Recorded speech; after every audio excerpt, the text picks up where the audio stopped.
아직까지 뭐 상급지에 대한 투자를 고민하고 계신 분들이 계시잖아요. 특히 재개발 쪽에. 근데 너무 많이 올라서 지금 못 하시는데 그 지역이 떨어질 때까지 기다리시는 분들이 계세요. 제가 봤을 때 안 떨어질 것 같은데 하락하지 않을 것 같은데 하락을 기대하는 것처럼 더 미련한 게 없습니다. 그래서 기회가 있을 때 마지막 남은 도심권의 서울역과 남산과 그리고 도심을 끼고 있고 대규모 업무타운을 함께 공존할 수 있는 이런 지역, 제가 봤을 때 쉽게 찾아오지 않을 것 같다.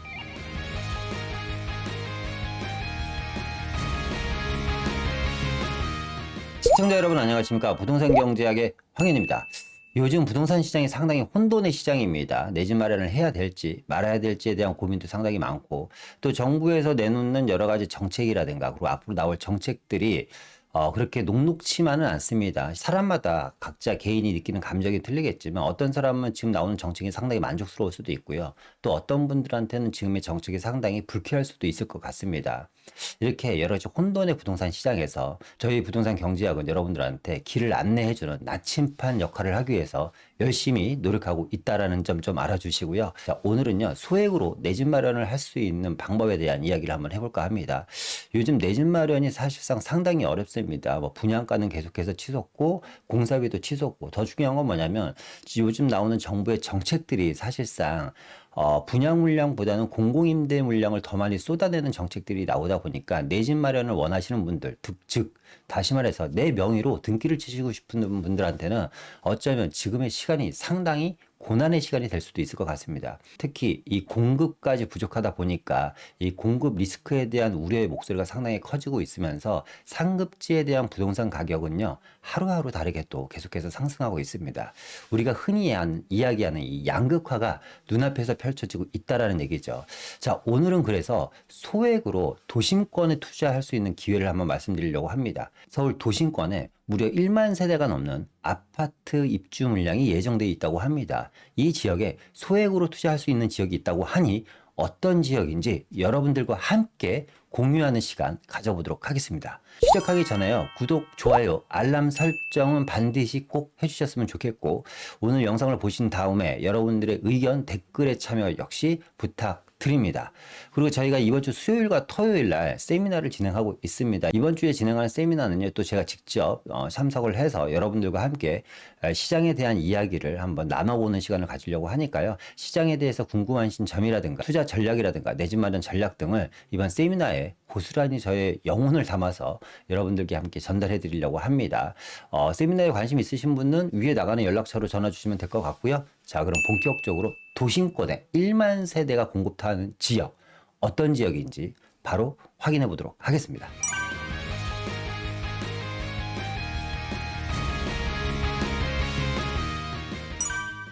그 지역은 바로 서울역 주변 지역입니다. 자, 2024년 12월 12일 날 서울역 북부 역세권 개발이 착공을 했습니다. 여러분들도 아시다시피 서울역 북부 역세권은 삼성동 마이스라든가 그리고 용산국제업무지구, 서울역 이 세 군데가 대한민국 중심 축으로 발돋움할 수 있는 가장 큰 개발 사업 중에 하나죠. 일단 전시 컨벤션 업무가 들어가고요. 또 이 서울역 북부 역세권 안에 또 수천 세대의 주거단지가 입주를 할 예정입니다. 물론 일반 분양 물량으로 나올 거고, 분양가는 제 생각에는 아마 어마어마하지 않을까라는 생각이 듭니다. 지금 뭐 강북 기준으로 분양가가 14억 정도 하니까 여기에 서울역 북부 역세권 주변 지역에 분양을 한다면 앞으로 3, 4년, 4, 5년 후니까 한 15억, 16억 이상 분양가가 나오지 않을까라는 생각이 들고요. 거의 지금 현재 강남 수준의 분양가가 나오지 않을까 라는 생각이 듭니다.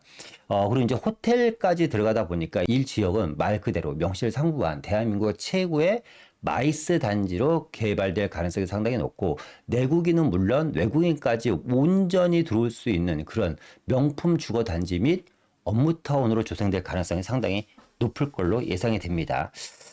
이런 식으로 개발된다고 합니다. 지하 6층부터 지상 39층인가요? 40층까지 아마 개발되는 것 같고, 이 마이스 시설에는요, 대한민국 최대 수용 인원인 2,000명 정도 가능한 국제적인 회의장까지 또 들어간다고 합니다. 서울역 하면 가장 큰 장점이 저는 뭐니 해도 도심 안에 있다라는 것과요. 또 두 번째로 가장 큰 장점은 공항과의 접근성이 엄청나게 탁월하다. 공항철도가 바로 다이렉트로 연결되어 있다고 하죠. 그리고 향후에 이 마이스 단지가 개발이 되면 제가 알기로는 서울역 안에서 입출국 수속 절차까지 다 끝낼 수 있게끔 시스템을 좀 개선하려고 한다고 하니까 말 그대로 여기가 출입국장 역할까지 대신할 수도 있을 것 같습니다. 자, 엄청나게 멋있지 않습니까? 이 뒤쪽으로 보이는 지역이 이제 아현동이라든가 그리고 중림동이라든가 서계 청파동이 있고 거고 맞은편이 보이는 데가 이제 남대문 쪽 모습일 거고 아래쪽이 또 후암동 지역이 되겠죠. 지금 보시는 것처럼 엄청나게 많은 건물들. 그리고 여기 눈에 띄는 건 뭐냐면 녹지축이죠.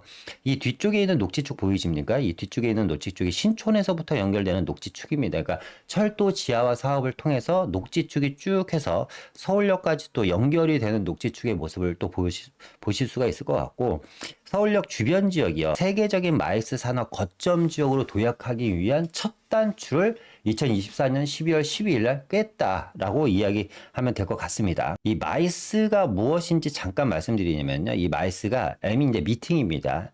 I는 인센티브 투어라고 얘기해서 인센티브 관광, C는 이제 컨벤션, E는 엑스포를 뜻하는 건데요. 말 그대로 포상 관광이라든가 엑스포라든가 국제 회의라든가 전 세계적인 미팅을 주최할 수 있는 그런 장소를 뜻하는 겁니다. 그리고 우리나라 서울이요. 세계 10위 안에 드는 국제적인 도시로 성장을 했지 않습니까? 거기다가 이제 뭐 요즘 많이 나온 얘기가 K-팝 문화와 함께 곁들여서 많이 나온 이야기가 뭐냐면 K-팝 공연을 지금 세계 투어를 하고 있잖아요. 그 중에 그렇게 세계 투어를 하는 이유 중에 하나가 또 그런 게 있다고 해요. 우리나라에서 K-팝 공연을 할 만한 공연장 자체가 없답니다. 그러니까 그만큼 어떻게 보면 하드웨어와 소프트웨어가 같이 성장해야지 되는데 이게 같이 성장 못하는 모습을 좀 보이고 있는 것 같고 이 마이스 산업도 마찬가지입니다. 우리나라가 세계 10대 도시 안에 들은 서울이 세계 10대 도시 안은 대규모의 글로벌한 도시로 성장했음에도 불구하고 대한민국에 국제회의를 할 수 있는 마이스를 열 수 있는 장소가 단 한 군데도 없다는 것은 사실 정말 엄청나게 비참한 거거든요. 저는 개인적으로 좀 창피한 일인 것 같아요. 그러다 보니까 국제적인 회의를 통해서 엄청나게 큰 부가가치와, 그러니까 예를 들어서 뭐 G7 정상회담을 한다라고 하면 그게 관련된 언론팀이라든가 아니면 수행 비서라든가 또 기업인들이 같이 들어오잖아요. 그러니까 마이스 같은 경우는 1인당 우리가 일반적인 관광객이 한 명이 쓰는 돈의 4배에서 5배 이상을 쓴다고 합니다. 마이스 인원이 들어오면. 그러니까 엄청나게 큰 부가가치 상품인데 이거를 주최할 수 있는 공간이 단 한 군데도 없는데 그 첫 단추를 어디에서 만들어지고 있다? 지금 서울역에서 만들어지고 있다. 삼성동에 만들어지고 용산에 만들어질 텐데 용산은 사실상 뭐 언제 만들어질지 아직 기약이 없잖아요. 물론 삼성동도 아직까지 지금 공사 착공이 늦어지고 있습니다. 근데 그 첫 단추를 지금 서울역에서 진행을 하고 있다. 상징적이고 의미가 있다라고 좀 말씀을 드릴 수 있을 것 같습니다. 그럼 이제 그렇게 됐을 때 지금 보시는 사진처럼 지금 위에가 서울역의 모습이거든요. 이 서울역의 모습.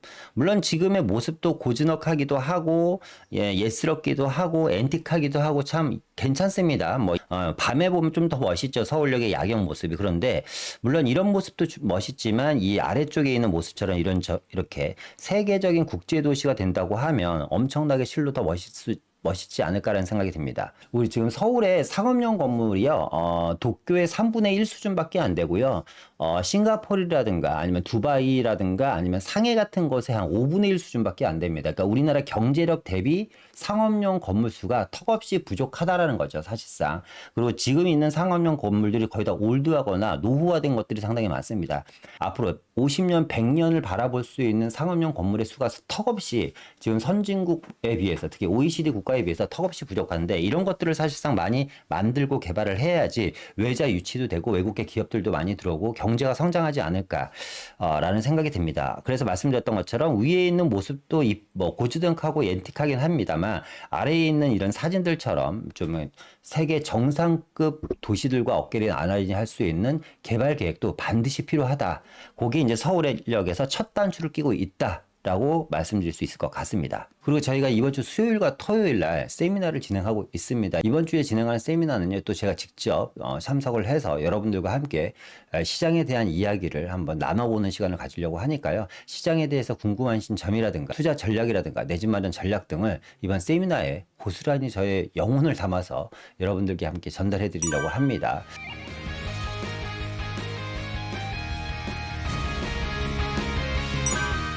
2024년 12월 12일 날 이제 착공식을 갖기 전에 그 전에요. 2024년 6월 18일 날 서울시에서 보도자료를 하나 발표합니다. 어떤 보도자료를 발표하냐?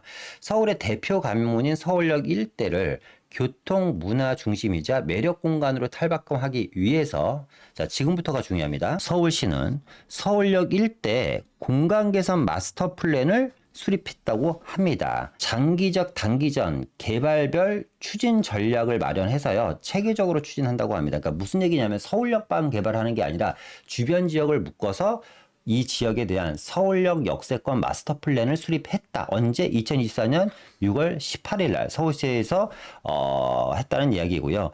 이 내용을 보면 철도로 인한 공간 단절을 재편했다. 그러니까 뭐 철도 지하화 얘기가 들어가겠죠. 그리고 입체적인 교통 환승 체계와 상징성이 담긴 국가 중앙역으로 재도약하기 위해서 2024년 6월 18일 날 서울역 공간 개선 마스터 플랜을 수립했다. 라는 내용입니다. 이 공간 개선 마스터 플랜이 왜 중요한 거냐면 우리가 서울역이 개발되는 건 알겠는데 서울역에 직접적으로 투자를 못 하잖아요. 이건 철도 차량 기지고 저거 예를 들어서 서울역 같은 경우는 국가 땅이잖아요. 국가 땅이다 보니까 개인이 투자를 못 합니다. 그런데 이 서울역 마스터 플랜을 좀 더 넓게 형성이 되면 나머지 지역은 개인이 소유하고 있는 지역들이다 보니까 그 지역에 건물이나 주택을 사들일 수도 있잖아요. 그러니까 개인이 투자할 수 있는 방향성이 어느 정도 잡혔다. 이 공간 개선 마스터 플랜으로 인해서 요 정도로 이해하시면 될 것 같습니다. 그래서 서울역 일대 마스터 플랜 대상지를 발표합니다. 6월 14일 날 보시는 것처럼 과거에는 이 지역이 서울역 역세권 경제 활성화 구역으로 지정됐었는데 이번에 마스터 플랜이라는 이름으로 바뀌었습니다. 그러니까 서울역을 중심으로 아래쪽에 서계 청파동이 좀 포함되어 있고 그리고 이제 중림동 쪽이 이제 포함되어 있습니다. 그리고 남대문과 양동이라는 지역이 있어요. 이 지역이 뭐 생소하실 텐데 서울역 오른쪽에 대우 빌딩 그 뒤쪽 있잖아요. 힐튼 호텔 있는 쪽. 이 지역을 양동 재개발 구역이라고 합니다. 양동 구역이 포함되어 있고 그리고 이제 요즘 최근 2, 3년 전부터 많은 투자자분들한테 관심을 갖고 있는 지역이죠. 회연동 지역이 이제 포함이 되어 있습니다. 이 지역을 역세권 개발로 진행을 한다고 합니다. 근데 아래쪽에 보면 후암동이 의외로 좀 빠졌잖아요. 후암동이 빠진 이유는 뭐냐면 서울역 일대 마스터 플랜 대상지는 기본적으로 역세권 개발을 포함해서 진행을 합니다. 그러다 보니까 서울역 역세권 개발 반경 안에 들어가 있는 이 지역들, 서계동과 청파동 일부 지역과 중림동 일부 지역, 그리고 양동 지역이 있고요. 이 오른쪽으로 가면 이제 회연역이 있고 명동역이 있잖아요. 그러니까 회연역이 있는 회연동과 이 남대문 주변 지역을 같이 포함시켰다라고 보시면 돼요. 그러니까 서울역 일대 마스터 플랜은 기본적으로 뭐다? 역세권 개발을 기준으로 지정을 한다. 라고 이해하시면 될 것 같아요. 그래서 보시면 행정구역상으로 보시면 지금 말씀드렸던 것처럼 이제 중림동과 서계동, 그리고 청파동 일부 지역이 있고 남대문로와 이거 양동이라고 말씀드렸죠. 양동이라는 지역 동네가 있고요. 남창동이 있고 해연동이 있습니다. 아래쪽 후암동 같은 경우는 사실상 서울역 역세권 개발 구역, 즉 마스터 플랜 대상 지역에서 빠져 있긴 합니다만, 뭐 후암동 같은 경우는 직간접적인 수혜를 충분히 볼 수 있는 지역이죠. 이 지역도. 그래서 투자를 하신 분이라든가 앞으로 투자에 관심 있으신 분들은 이 후암동이라는 지역도 관심을 가져볼 만하다. 라고 말씀드릴 수 있을 것 같아요. 그런데 이제 후암동은 사실상 투자하기가 만만치가 않은 게 지금 동후암 지역은 지금 구역 지정된 1구역과 3구역이 지금 신속통합으로 지정이 됐잖아요. 그러다 보니까 여기는 토지거래 허가구역으로 현재 묶여 있습니다. 그죠? 그러니까 쉽게 투자를 하지 못하고 서우암동 같은 경우는 서우암 1구역 같은 경우는 사실상 또 투자금이 10억대 이상 막 이렇게 갖고 들어가야 되니까 역시 만만치 않은 게 현실입니다. 그래서 이 서울역 역세권 개발을 이렇게 보시면 돼요. 일단 서울역의 대규모 복합 업무타운을 만들고요. 이 중림동이라든가 남대문이라든가 남창동 주변 지역은 대규모 업무타운을 추가적으로 더 증설을 합니다. 그리고 이 서계라동이라든가 청파동이라든가 회연동 지역은 재개발을 통해서 아파트 물량을 공급하는 지역으로, 그러니까 역세권 개발 포함해서 주변 지역에 대한 인프라 개선과 함께 정비 사업을 함께 진행하고 교통망 개선을 함께 하는 것이 서울역 일대 마스터 플랜의 중추적인 핵심 역할이다. 그러니까 주변의 노후 주택을 같이 개발한다라고 생각하시면 될 것 같고요. 자, 왜 그러냐면 이 서울역 일대 마스터 플랜 수립 지역이요. 83%가 지금 보시는 것처럼 노후 건축물입니다. 지금 보여드리는 자료는 제가 만든 자료는 아니고요. 서울시에서 만든 자료입니다. 지금 이 자료가요. 보시니까 출처를 보면 건축행정 시스템 건축물 대장상 도시 세태 현황 2016년도 자료를 기준으로 재구성했다고 합니다. 그러니까 2016년도 자료로 지금 보시는 것처럼 서울역 주변 지역이 83%가 노후 건축물입니다. 그러니까 지금 당장 재개발이나 재건축을 해도 이상하지 않을 정도로 노후도가 되게 심각하다는 건데, 근데 2016년도니까 지금 10년이 벌써 지났잖아요. 그러니까 지금 노후도는 거의 90% 정도에 육박하지 않나. 그래서 이 지역을 마스터 플랜 지역으로 함께 묶은 것 같습니다. 왜? 노후 건축물에 대한 주거 환경 개선이 반드시 필요한 지역이고, 이 서울역을 포함한 대부분 건축물이 지금 보시는 것처럼 20년 이상 된 건물이 82.9%니까 실로 상당히 노후화되어 있죠. 특히 이 서계 청파동이라든가 뭐 후암동 지역도 마찬가지고, 이 회원동 지역 같은 경우 이런 지역들이 이제 저층 주거 지역이잖아요. 이 주거 지역들이 사실상 여태까지 불이 안 나서 다행인 거지. 사실 뭐 이 지역은 아직까지 도시가스가 안 들어오고 프로판가스를 쓰는 집들도 있습니다. 안 믿기시겠지만 여러분, 서계 청파동이라든가 회원동 같은 데 가시잖아요. 후암동 같은 데 가면 아직까지 프로판가스를 쓰는 집들이 있습니다. LPG 가스라고 하죠.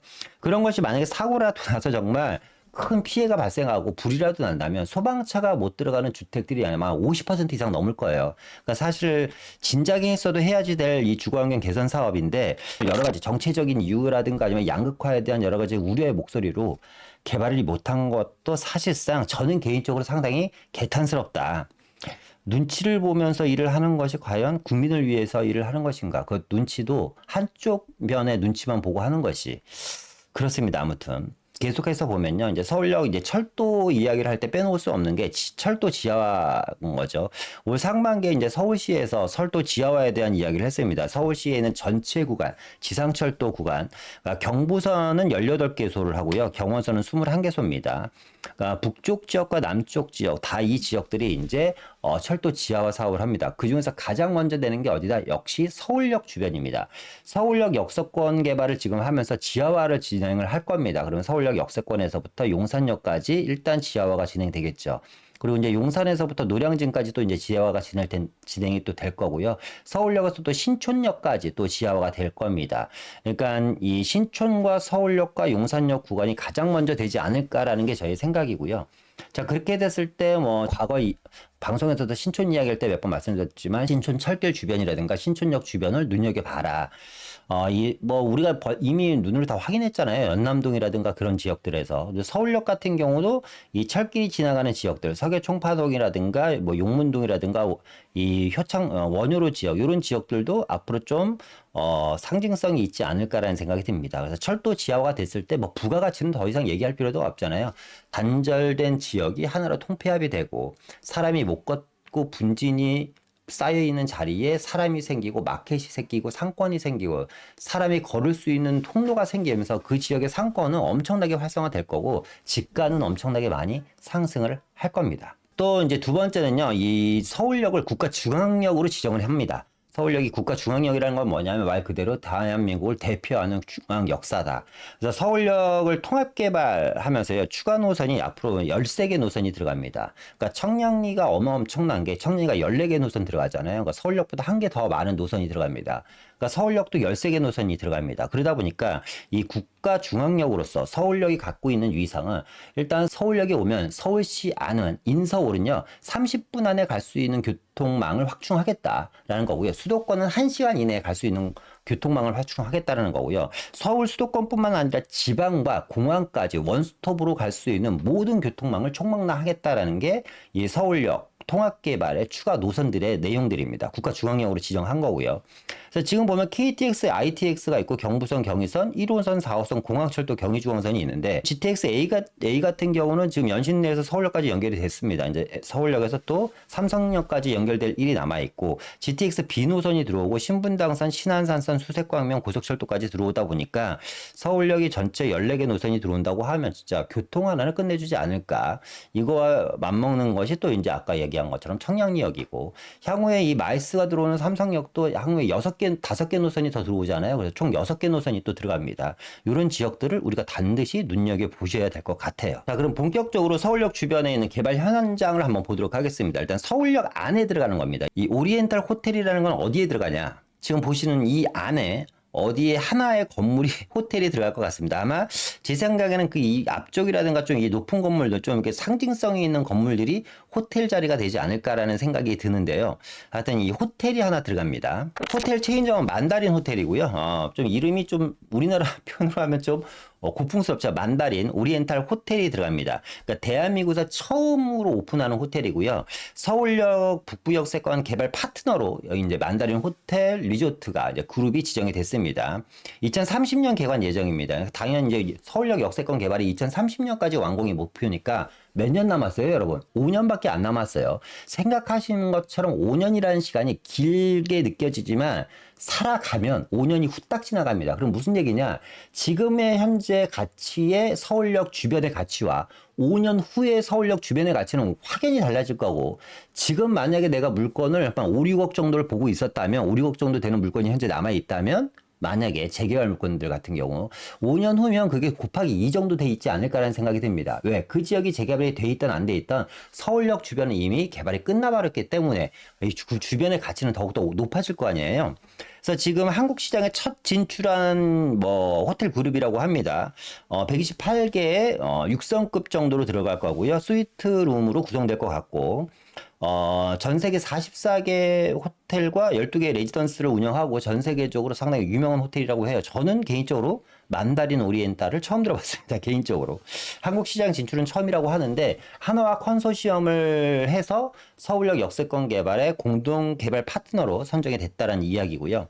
두 번째는 뭐냐면 서울역에서 오른쪽으로 이제 남대문 쪽이죠. 서울역에서 오른쪽으로 가보면 복내 재개발 구역이 있습니다. 이 복내 재개발 구역은 말은 재개발인데 도시환경 정비사업 구역이다 보니까 아파트는 안 들어갑니다. 이 복내 도시환경 2지구에 서울 30층 규모의 복합 업무타운이 이제 2동 정도 들어간다. 여기 복내 이 땅이 상당히 넓은데 전체가 개발되는 게 아니라 복내 2지구도 여기도 복내 재개발 구역도 1, 2, 3, 4, 5, 6 구역으로 나눠져 있거든요. 그 중에 2지구를 일단 먼저 정비한다. 그래서 이 주변에 보시면 남대문에서 이렇게 쭉 오는 길이잖아요. 아니 남대문에서 쭉 이렇게 오는 길 보면 이 주변이 노후적 건축물들이 상당히 많거든요. 자질구레한 건축물 그런 걸 통폐합해서 재개발을 통하겠다라는 내용이고, 이 지역이 이제 30년 이상 건축물들이 상당히 많은데 용적률을 무려 1260%를 받았다고 합니다. 엄청나죠. 용적률 1260%를 받아서 재개발을 시작한다. 그리고 서울역 주변에서 이 복내동 아래쪽을 보면요. 남대문은 5가 84-1번지가 있습니다. 여기도 이제 재개발을 합니다.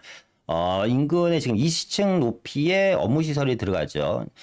이 앞에 있는 건물이 연세 세브란스 빌딩이고, 뒤에 있는 건물이 그랜드 센트럴 건물이잖아요. 이 아래쪽에 이제 대우 빌딩이고, 남대문로 쪽에 있는 대우 빌딩이잖아요. 여기도 용적률 842%를 받아서요. 20층 이상의 업무 및 근린생활시설이 들어간다고 합니다. 자, 또 하나가 이제 대규모 재개발이 이루어지는 데가 양동이라는 데예요. 양동이 어디냐면 서울역 있고, 이 위쪽이 좀 전에 복내동 재개발 구역이었습니다. 아래쪽에 보면 양동 재개발 구역이라고 있어요. 이 양동 재개발 구역. 여기가 옛날에 힐튼 호텔이 있었던 그 앞자리잖아요. 뭐 서울 스퀘어가 있고, 아까 연세 빌딩이 있고, 서울 스퀘어가 이제 대우 빌딩 자리잖아요. 이 자리가 재개발 구역이라서 구역이 상당히 많습니다. 그런데 이번에 올해 동시다발적으로 여기가 다 개발 계획이 잡혔습니다.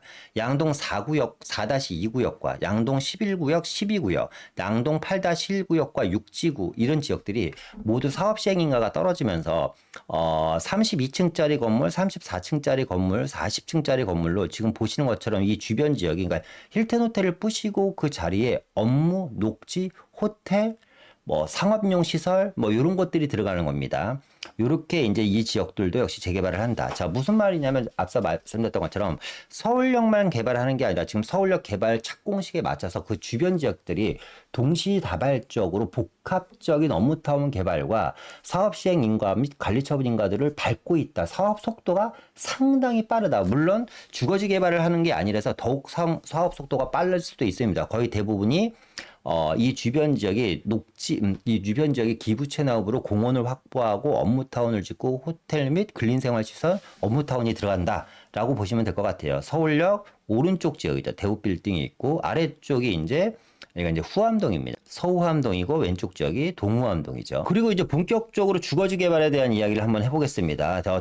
서울역 북부 서부 쪽에요. 서계 청파동 쪽에 몇 가구 6천 가구 정도로 주거지들이 이제 들어간다고 합니다. 지금 보면 일단 청파 1구역부터 한번 보도록 하겠습니다. 청파 1구역 같은 경우는 최고 25층 높이로 626가구 정도가 들어가고요. 지금 대우건설로 제가 알기로는 시공사 선정이 되고 있는 걸로 알고 있어요. 대우에서도 프리미엄 브랜드인 서밋을 밀고 있는 걸로 알고 있고, 제 생각에는 대우가 되지 않을까라는 생각이 들고요. 가장 큰 구역이 이제 서계동 구역입니다. 이 서계동 같은 경우는 서계동 33번지 1대고요. 여기는 이제 39층짜리 아파트가 들어갑니다. 여기는 이제 25층이 들어가는 거고, 여기는 39층. 아무래도 서울역이다 좀 더 가깝다 보니까 역세권에 대한 종상향에 대한 인센티브를 좀 받지 않았나라는 생각이 들고, 규모가 꽤 큽니다. 거의 한 2,700가구 정도 들어갑니다. 2,691가구고요. 당연히 이 전면적인 오피스텔과 업무타운이 함께 들어갑니다. 정비구역이 현재 지정되어 있는 상태고, 그 다음 큰 게 이제 청파 2구역이죠. 청파 2구역 같은 경우가 지금 여기도 25층까지 올라갑니다. 그러니까 역세권과 역세권이 아닌 거의 차이가 상당히 크죠. 역세권은 39층까지 올라가고 역세권이 아닌 곳에는 25층이 올라가니까 조합원들의 감정평가라든가 비례율에 엄청나게 차이가 많을 겁니다. 그러니까 즉 무슨 얘기냐면 서계동 대지지분 한 평의 가격과 청파동 대지지분 한 평의 가치는 상당히 다를 거로 여러분들이 딱 봐도 이해되시죠? 그러니까 가급적이면 역세권 개발하는 쪽으로 투자하는 게 좀 좋겠죠. 물론 역세권 개발이 만만치는 않습니다. 일반 재개발보다는. 청파 2구역 같은 경우도 거의 한 2,000세대 들어갑니다. 여기도 한 1,905세대 정도 들어가고요. 지금 조합 설립 직전, 그러니까 사업 속도는 어떻게 보면 상당히 빠르다 라고 볼 수 있게요. 이 아래쪽에 중간에 끼어 있는 데가 있죠. 청파동 46번지 1대입니다. 여기도 이제 29층으로 740가구 정도가 들어가는 거고요. 정비구역 심의가 이번에 통과됐기 때문에 아마 정비구역이 지정되지 않을까라는 생각이 듭니다. 그래서 이 서울역을 주변으로 왼쪽 지역에 서계 청파동 지역에 한 6천 가구 정도 주거지로 개발이 된다. 이런 지역 우리가 관심 가지면 되겠죠. 그죠? 근데 이 서계 청파동 지역에서 실제로 우리가 투자할 수 있는 지역은 어디냐면 청파동 1과 46번지 1대입니다. 그러니까 빨간색으로 표시된 지역만 투자를 할 수 있습니다. 왜 그러면 서계동이라든가 청파동은 현재 신속통합으로 지정이 됐기 때문에 여기는 토지거래 허가를 받아야지 되는 좀 까다로움이 있고, 무주택자만 투자를 할 수 있는 또 예외 규정이 있잖아요. 그러니까 서계 청파동은 투자가 만만치는 않다. 물론 가격이 좀 가격이 좀 많이 오른 것도 있지만 일단은 내가 살 수 있는 조건 자체가 상당히 까다롭다. 서계동과 청파동은 현재 토지거래 허가구역이다 정도 알고 있으시면 될 것 같고, 이 서계 청파동과 아울러서요, 이 공덕동 일대가 개발됩니다. 앞서 여기가 이쪽이 서계동이고 여기가 청파동 2구역입니다. 청파동 2구역입니다.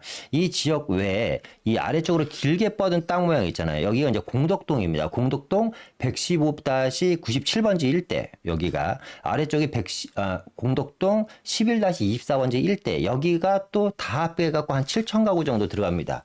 그러니까 서울역을 주변으로 해갖고 이 동쪽 지역의 청파동까지 해서 이 지역이 거의 한 10,000세대에 육박하는 아파트 단지들이 지금 들어가는 거예요. 그러니까 엄청나게 많은 아파트 단지가 들어가죠. 자, 그럴 때 어떻게 될까요? 지금 이 북쪽 지역, 이 만리제끼를 기준으로 이 북쪽 지역은 재개발을 통해서 아파트들이 다 입주를 끝났습니다. 그죠? 근데 이 아래쪽 지역은 아직까지 저층 주거 지역이잖아요. 그러면 그렇게 됐을 때 이 시너지는 엄청나게 높지 않을까?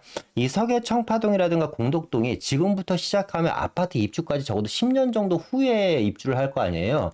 그럼 2025년이 아니고 2035년 혹은 그 이후에 아파트가 입주가 될 텐데, 그때 서울역의 가치라든가 시세는 얼마나 할까요? 그래서 선점 투자가 상당히 중요한 겁니다. 물론 이 공덕동 일대도 현재는 토지거래 허가구역입니다. 그러니까 공덕동과 서계동과 청파동은 다 현재 토지거래 허가구역으로 지정이 되어 있어서 투자를 할 수 있지만 만만치는 않다. 그래서 제가 항상 말씀드리는 게, 투자는 가장 빠를수록 좋고 먼저 해야지 된다고 이야기하는 이유가 뭐냐면, 시간이 지나면 지날수록 좋은 건 알겠고 뭐가 확정이 돼서 가격은 계속 올라. 그런데 나는 지금 뭐 될지 안 될지 모르는 적보다 조금 더 완벽한 걸 원하고 싶어. 조합 설립되거나 물론 내가 나는 돈이 많기 때문에 투자 수익률보다 안전한 걸 원하고 싶어. 이렇게 생각하시는 분들도 계실 거 아니에요. 그런데 안전하면 안전할수록 가치가 높아지기 때문에 지금 정부의 제스처라든가 서울시의 제스처를 보면 그 지역에 투자를 못하게 원천적으로 봉쇄합니다. 뭘로? 토지거래 허가구역이라는 걸 지정을 해갖고 야 빌라도 토지거래 허가구역이 있습니다. 서울시에서 진행하는 신속통합 모아타운 역세권 개발 세 가지가 있는데 그중에서 신속통합으로 지정이 되는 곳들은 전부 다 토지거래 허가를 받아야 된다라고 여러분들이 알고 계시면 될 것 같아요.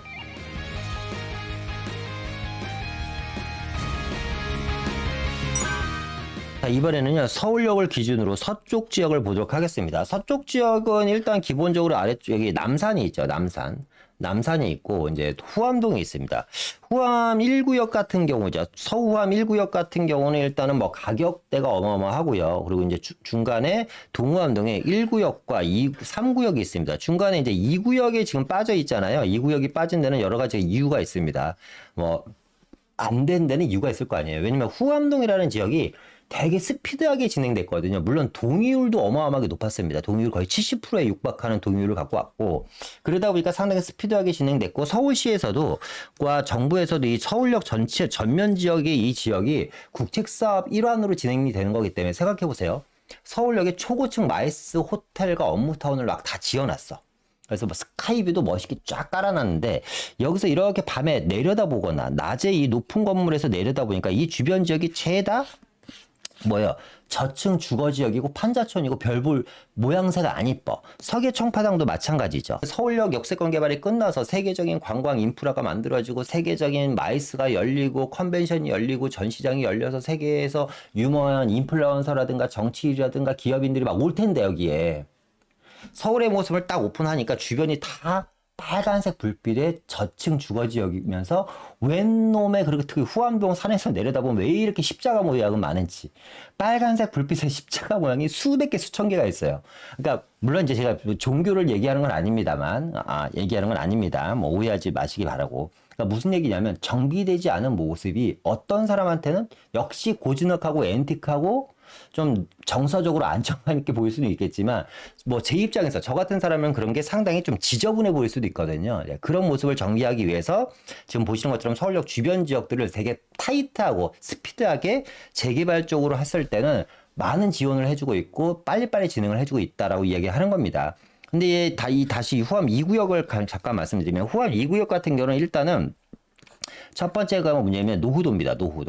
노후도가 지금 60%가 안 나와요. 50%를 간신히 넘는 정도밖에 안 나오기 때문에 여기 우위 쪽은 신속통합으로 스피드하게 진행됐습니다만 동호암 2구역 같은 경우는 만약에 진행된다도 모아타운 정도로 진행될 것이다. 물론 이제 모아타운으로 됐을 때 장점이 또 있죠. 신속통합은 지정된과 동시에 토지거래 허가구역 묶이는 단점이 있어서 거래가 좀 자유롭지 않다라는 게 있지만 모아타운에 비해서 사업성이 조금 더 높은 것들이 좀 장점으로 작용할 수도 있고 모아타운 같은 경우는 신속통합비에 비해서 사업성이 조금 떨어지는 단점은 있지만 이 모아타운 같은 경우는 관리처분인가 직전까지 또 거래를 할 수 있는 자유롭게 거래를 할 수 있는 또 자유로움이 있습니다. 장단점이 있는데 이 구역 같은 경우는 현재 노후도가 문제다. 그래서 여기에 신축이 계속해서 만약에 제가 알기로 지금도 뭐 신축이 한두 개씩 지어지는 걸로 알고 있는데 계속해서 신축이 더 늘어난다면 노후도가 안 나올 가능성이 상당히 높기 때문에 동호암 2구역에 투자하시려고 하시는 분들은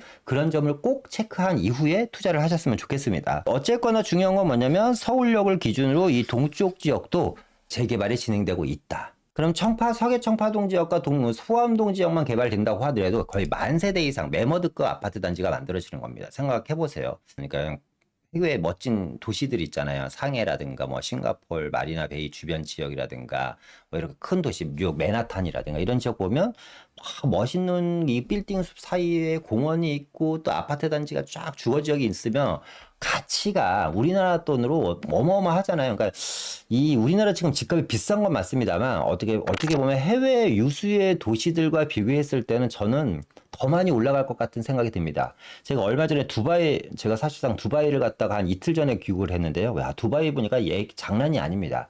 물론 두바이의 전체적인 아파트라든가 주택 시세는 저렴합니다. 대신에 월세가 엄청나게 높아요.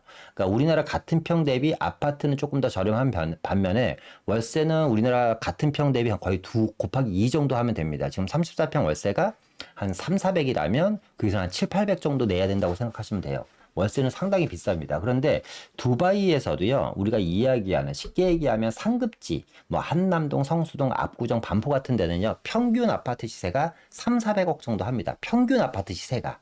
물론 1000억이 넘는 것들도 있고. 그러니까 어마어마한 거잖아요. 대신에 그렇지 않은 지역들 같은 경우는 평균 아파트 시세가 한 10억, 20억 정도밖에 안 합니다. 물론 10억, 20억 정도밖에 안 한다라는 것도 웃기지만, 우리나라 아파트 시세가 생각한 것보다 외국에 나갔다 올 때마다 뭐 제가 상해가나 도쿄나 이런 데 갔다 올 때마다 느끼는 게 아직까지 그렇게 비싸지 않다라는 게 저는 체감적으로 느껴집니다. 그래서 더 상급지 위주로 더 많이 상승할 가능성이 있다. 근데 지금 말씀드린 이런 지역들이 앞으로 서울역이 개발되고 나서 뭐 어떻게 상급지로 개발할 수 있는 지역들이라는 거죠. 다시 한번 말씀드리면 지금 보여드리는 이 지역들이 서울역 일대 마스터플랜 대상지잖아요. 이 지역이 과거에 도시경제 기반 활성화 지역으로 지정이 됐습니다. 역세권 주변 지역으로. 그래서 이 도시경제 활성화 주변 지역을 한번 다시 우리 좀 정리를 해보면 일단 서울역이 있고요. 위쪽으로 이제 마이스가 들어갑니다. 마이스가 이제 대규모 업무타운이 들어가는 거죠. 그리고 지금 보시는 것처럼 서계 청파동 쪽에 그리고 이 아래쪽에 서계 청파동 플러스 공덕동 쪽으로 약 7,000세 약 한 1만 세대 정도가 아마 공급이 될 것 같아요. 1만 세대. 대규모 아파트 단지고요. 그리고 이 만리제길을 기준으로 이 위쪽 지역은 여기는 이미 다 아파트가 이미 다 들어갔습니다. 그리고 위쪽에 이제 중림동이죠. 중림동에 또 재개발 구역이 있습니다. 여기도 제가 알기로 조합 설립 인가가 끝난 걸로 알고 있어요. 중림동 재개발 구역이고 마이스 위쪽 염천교 쪽으로는 여기는 상업시설을 개발합니다. 상업시설을 개발하는 거고 아까 양동 도시환경 정비사업 구역과 복례동 재개발 구역도 다 뭐예요? 상업시설을 개발하는 거잖아요. 그리고 남대문 도시환경 정비사업 지역도 상업시설을 개발하고 이 지역들이 결국에 서울역과 회원역과 명동역을 기준으로 이 도시경제 활성화 지역이라든가 마스터플랜 지역들이 진행이 되고 있다. 그리고 회원역 역세권 주역도 뭐다? 도시환경 정비 사업이니까 이 지역도 지금 종상향이 거의 뭐 확정된 걸로 알고 있는데 이 아래쪽 저층 지역도 이 지역도 이제 도시환경 정비 사업으로 업무타운이 이제 개발되는 걸로 알고 있습니다. 우리 아래쪽에 이제 후암동 같은 경우는 말씀드렸던 것처럼 이제 동무암과 소호암으로 나뉘어져서 지금 자체적인 개발하고 있고요. 자, 그러면 이 지역 중에서 우리가 좀 눈여겨봐야 될 때는 어딜까요? 제가 봤을 때 그래 눈여겨봐야 될 때가 많지는 않거든요. 자, 왜 그러냐면 이 서계 청파동이라든가 공덕동 같은 경우가 이 지역들이 지금 파란색으로 표시한 지역들이 재개발 구역이잖아요. 근데 이 재개발 구역이 일단은 가격도 가격입니다만 이 지역의 전체가 토지거래 허가구역으로 지정이 되어 있습니다. 그런데 이 서계동과 거의 비슷한 모양새를 갖고 있는 게 어디냐면 이 회연동이라는 지역입니다. 이 회연동이라는 지역. 그러니까 남산을 끼고 있고 이 회연동은 또 서계동이랑 약간 다르죠. 문을 열고 나가면 뭐예요? 명동이고 이쪽에 상업지 지역이 어떤 지역이에요?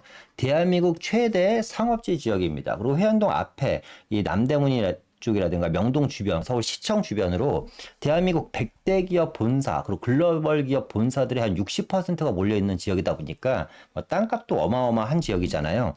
근데 지금 이 회연동이라는 지역을 우리가 좀 관심을 가지라고 말씀드리고 싶은 이유가 뭐냐면 아직까지는 좀 손이 안 탄 지역인 것 같아요. 제가 아까 2, 3년 전부터 회연동 쪽에 대한 관심이 있으신 분들 문의가 많이 들어온다고 했잖아요. 근데 이 지역에 가면 물건이 별로 없습니다. 그렇기 때문에 이 후암동처럼 개발이 될 수 있다.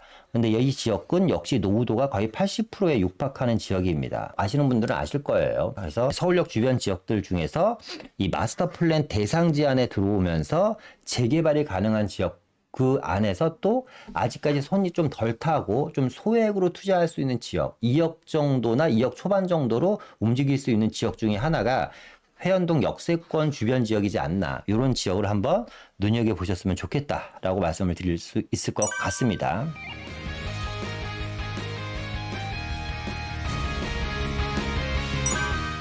그래서 서울역 주변의 투자 포인트 좀 정리하면서 끝내보도록 하겠습니다. 자, 첫 번째입니다. 서울역 역세권 개발하죠. 교통망 확충합니다. 철도 지하화를 통해서 이 서울역 역세권은 서울 도심의 핵심 축으로 부상할 겁니다. 그러니까 서울역뿐만 아니라 서울역 주변에 마스터 플랜이 만들어지면서 만 세대 이상의 신규 아파트가 만들어지고 역세권 개발이 진행되고 마이스가 들어오고 호텔이 들어오고 업무타운들이 더 많이 들어오고 지하철 교통망이 14개 노선까지 확충이 되고 지하화가 되고 생각만 해도 어마어마한 개발 계획이지 않습니까? 그런데 이런 게 거의 국책사업 수준으로 진행이 되고 있다. 그러면 서울역은 서울권 안에서 핵심 축으로 자리 잡을 거고 지금이야 회원동이라든가 서계 청파동이라든가 만리동이라든가 아현동이라든가 후암동 주변이 저충주거 지역이라서 지금 눈에 안 보일 겁니다. 그런데 이 지역이 우리가 과거에 강남 개발할 때 미나리 깡밭이었는데 여기 이렇게 될 줄 몰랐다고 얘기하는 거와 같은 이야기를 또 할 겁니다. 자, 서울역 판자촌이 이렇게 될 줄 몰랐다. 자, 두 번째입니다. 중장기적으로 이 지역의 주 상업용과 주거지의 가치가 엄청나게 어떻게 될까요? 높게 상승할 가능성이 높겠죠. 왜? 계속해서 건물을 짓고 세계적인 기업들을 유치시키고 하다 보면 이 지역의 가치는, 그러니까 재개발이 안 된다고 하더라도 가만히 보유만 하고 있어도 가격대가 계속해서 상승할 가능성이 상당히 높고요. 더 중요한 건 뭐냐면 서울 정부와 서울시의 강력한 의지를 추진하고 있는 프로젝트이다. 이 서울역 마스터 플랜이라는 것 자체가. 그래서 추세를 거스르기 어려운 대세적인 흐름이다. 이 서울역 개발이라는 거. 이런 것들 여러분들 좀 체크 포인트로 잡아 놓으셨으면 좋겠고, 향후에 서울시 전역 앞서 얘기한 것처럼 30분 교통망이고 수도권 1시간 교통망, 전국 1일 생활권으로 모든 것을 포섭할 수 있는 지역이 서울역이다. 그게 국가 중앙역으로 지정이 됐고, 그렇게 되면 여기가 이제 플랫폼 시티로 발전할 거 아니에요. 업무타운은 더 많이 들어올 거고 상업적인 잠재력은 상당히 더 높다. 또 뭐 앞서 이야기했던 것들을 다 정리하는 겁니다. 마이스 개발을 했을 때 국내외 관광객이라든가 비즈니스 파트너들이 상당히 많이 들어올 거고 부동산 가치는 당연히 상승할 거고요. 지금 보시는 것처럼 서계 청파동과 후암동 쪽에 지금 뭐 지정된 것만 하더라도 만 세대가 훨씬 넘는 배후 주거단지가 만들어졌을 때 이 서울역이라는 지역이 지금은 중급지 정도밖에 안 되지만 향후에 이 개발이 완료가 되면 상급지로서 발돋움할 수 있는 진입이 상당히 가능하다. 특히 이 남산 주변 지역, 저는 서계 청파동도 상당히 괜찮은 지역입니다만 향중에 후암동이라든가 뭐 아래쪽 이태원도 마찬가지고 회원동 쪽에 남산을 끼고 있는 주거단지의 가치는요. 우리가 알고 있는 일반적인 아파트의 가치의 몇 배가 넘지 않을까. 그걸 바로 입증한 게 어디예요? 한남 뉴타운이라든가 한남 더힐이나 나인원 함남 같은 것들이 이미 남산 주변에서 남산과 군웅지의 가치를 충분히 입증을 해버렸기 때문에 후암동이라든가 회원동 같은 지역들, 이태원 같은 지역들이 향후에 재개발이 됐을 때 어마어마한 가치들이 있지 않을까라는 생각이 듭니다. 특히 현재 서울역 주변 지역은 대한민국 최대의 상업지역이잖아요. 강남 테헤란로에 뭐 30배인가 40배 되는 규모의 상업지 물량을 확보하고 있습니다. 그러니까 서울역에서 뭐 도보로 10분 거리로 갈 수 있는 데가 뭐 남대문이라든가 명동 그리고 서울시청 주변 요 주변 지역에 서울 대한민국의 100대 기업 그리고 글로벌 기업, 글로벌의 기업 기관, 주재원들이 거의 60% 이상이 상주하고 있다. 그렇기 때문에 수요가 또 배후 수요가 엄청 탄탄하다라는 거고요.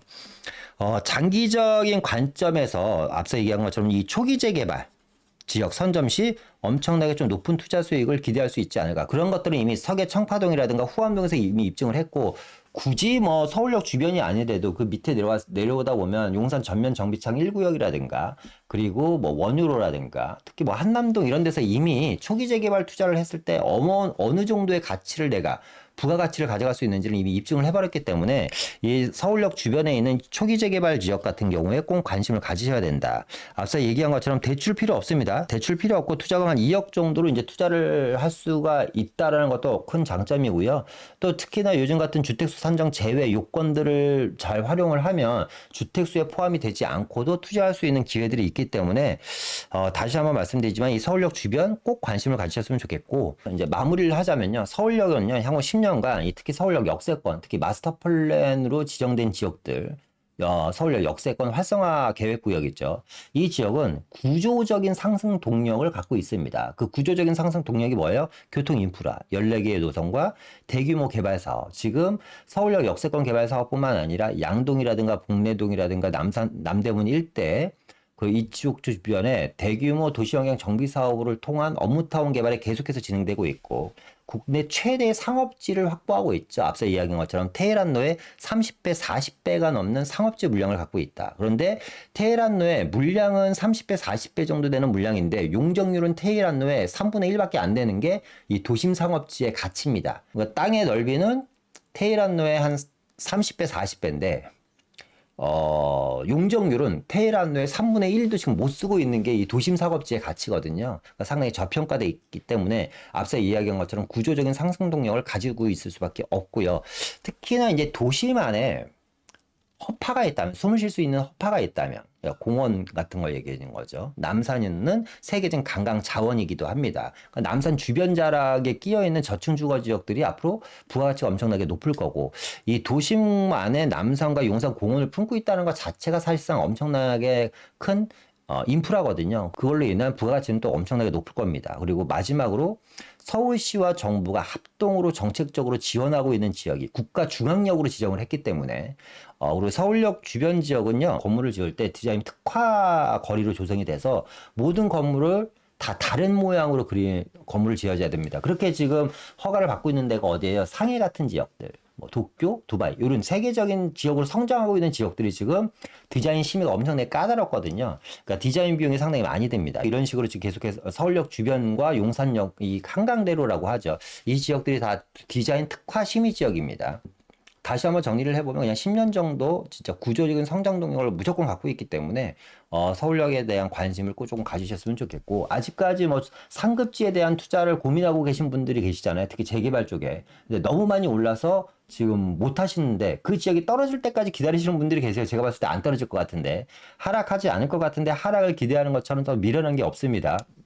그래서 기회가 있을 때 마지막 남은 도심권에 서울역과 남산과 그리고 도심을 끼고 있고 대규모 업무타운을 함께 공존할 수 있는 이런 지역, 제가 봤을 때 쉽게 찾아오지 않을 것 같다. 그래서 서울역 주변 지역 지금이 마지막이니까요. 꼭 관심 가지라는 이야기를 말씀을 드리면서 오늘 영상은 이상 마치도록 하겠습니다. 오늘 내용이 좋으셨다면 좋아요, 구독, 알람 설정 잊지 마시고, 제가 이번 주 수요일, 토요일 날 또 세미나 한다고 말씀드렸죠. 수요일, 토요일 날 세미나에 오시면 지금보다 더 많은 이야기를 또 들으실 수 있을 것 같고요. 저희가 항상 말씀드리지만 부동산 투자에 대한 가이드, 그리고 지금 시장에 대한 방향성, 앞으로 5년 후, 10년 후는 어떻게 될 것인지, 인구가 감소하고 있고 고령화가 진행되고 도시가 소멸되고 있다는데 나는 어떻게 해야 될 것인지에 대한 가이드를 이번 세미나 때 풀어드리려고 합니다. 자, 오늘 이상 마치고 다음에 더 좋은 영상으로 찾아뵙도록 하고요. 오늘 하루도 여러분들 인생에서 가장 행복한 하루가 되시길 바라겠습니다. 감사합니다.